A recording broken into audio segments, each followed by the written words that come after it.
And yes, I will give him the full support as he executes this function. Well, national government success or the country's success will be judged by service delivery improvements at the local level.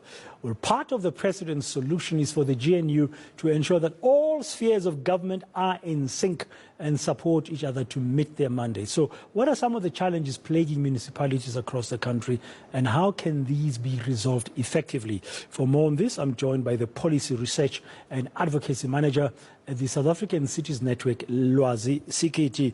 Lwazi, good evening. Welcome to eNCA. Thank you very much for your time.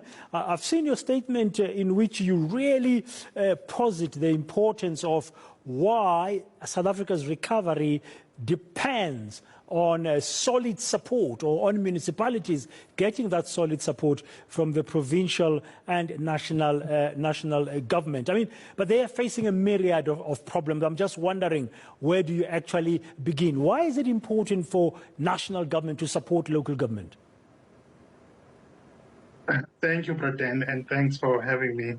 Well, for obvious reasons, President, all these grand interventions that are planned by the national and provincial government don't happen in a vacuum.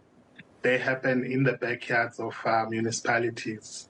So in order for these things to really yield success, it therefore means the municipalities themselves need to be a shoulder to the wheel and also working hand in glove with the respective sector departments in those national and provincial spheres. So that's the obvious reason why local government is key to the success. You've identified issues of capacity. You've also identified issues of revenue collection of funding and issues of maladministration as those key. What do you think can be done to change those? Well, there's a number of things that can be done, but then obviously, you know, there was an era where the mantra that local government was following was go back to the basics. So some of these systematic issues are really a fine fault at the most basic level. For instance, let's take an issue like revenue collection.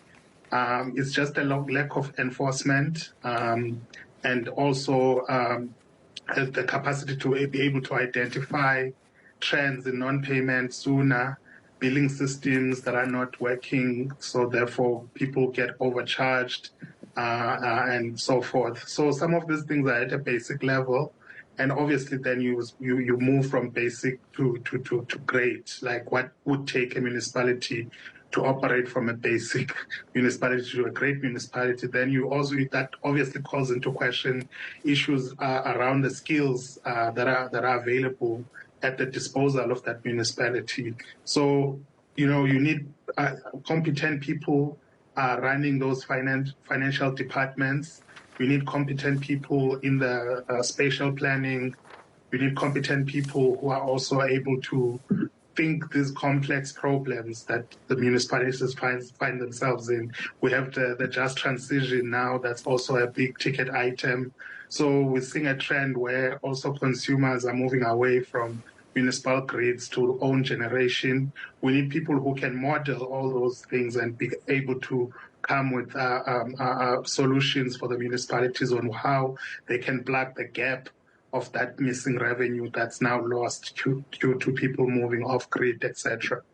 Yeah, I mean, the question of skilled personnel is very important because you can't just throw money at a problem when nobody knows exactly how and where to use it. Absolutely, President. Skills are critical. And unfortunately, there's also this, some of the municipalities, my organization mostly speaks on behalf of cities. But if you look at the smaller municipalities, they also fail to attract the skilled personnel because most people who are either skilled town planners, skilled financial managers are more drawn to bigger cities and urban areas as opposed to the more rural, semi-urban kind of settings. Yeah, you mentioned as well in what you've written about this, the issue of an in-depth review of the local government fiscal frameworks. You said is needed. What's wrong with the current one? Well, the current one has some shortcomings of its own, Braden. For instance, if you look at the responsibility of local government, almost 46% of all the Schedule 5 functions, which are all allocated to the different spheres of government, fall to the local sphere. But within that, the local sphere only gets 10% of the equitable share of the fiscus. So and then the rest they are expected to raise on their own, which also presents certain challenges. So if you take a look at City of Joburg, the situation they find themselves in, where they need to take a loan of 2.9 billion from a French development agency, it's part of that problem. It's because they are not capacitated enough financially to be able to do some of these infrastructure projects that they want to do. And there's also nuances to obviously doing infrastructure. You have to build. At the same time, you have to maintain the current infrastructure you have. So balancing that is a meticulous work. And a lot of times, local governments find themselves short-handed in being able to fulfill all those obligations. Okay, now the challenge of local government as well, if it's not fixed, has an impact on our economy. We've seen in parts of the country, you focus on cities, but we've seen in parts of our country, municipalities, that things were falling apart, infrastructure falling apart, logistics falling apart. We've seen factories or businesses or mines shutting down and moving away. So the impact of not fixing local government really reverberates across the whole economic value chain. It certainly does, President. So when things don't work, businesses pack up and leave, and it's a trend we've seen. There's a lot of cases of that happening, and it's basic things like the grid system not being reliable. No manufacturer wants to work in a municipality where the grid is not reliable. Then it means that they can't work, and they're going to have shortages in their outputs and things like that. And it's costly for them as well. So if they can find better, pastures, then they will leave. And unfortunately, some of these municipalities, like I say, are small municipalities in which you'll find some of these factories are huge employers of the workers from those local municipalities. So it's a huge loss. But then. Yeah. Now, priority-wise, we have a new minister.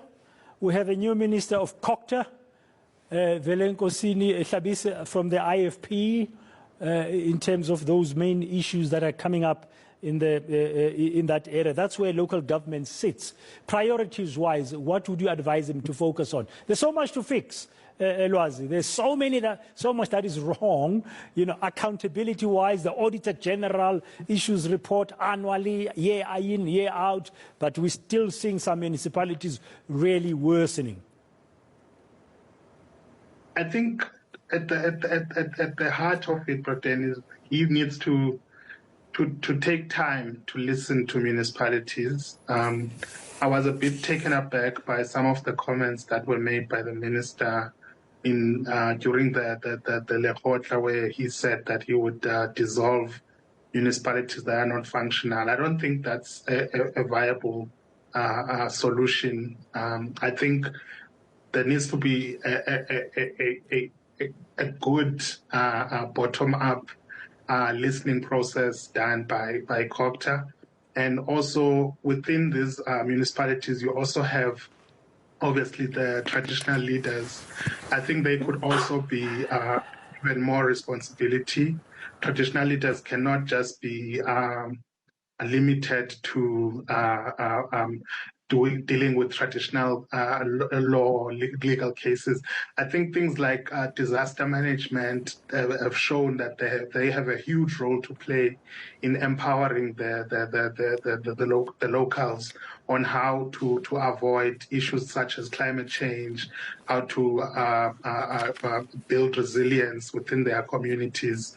So there's this first conversation that needs to happen, because for a very long time, I believe that the municipalities have been spoken down to, as opposed to be listened at by the national government. Okay, thank you very much for your time and insights this evening on eNCA. Lwazi Sikiti, he's of course with the South African Cities Network. The Deputy Chairperson of the National Planning Commission, Professor Tinyiko Maluleke, says South Africa should come up with a long-term plan beyond 2030.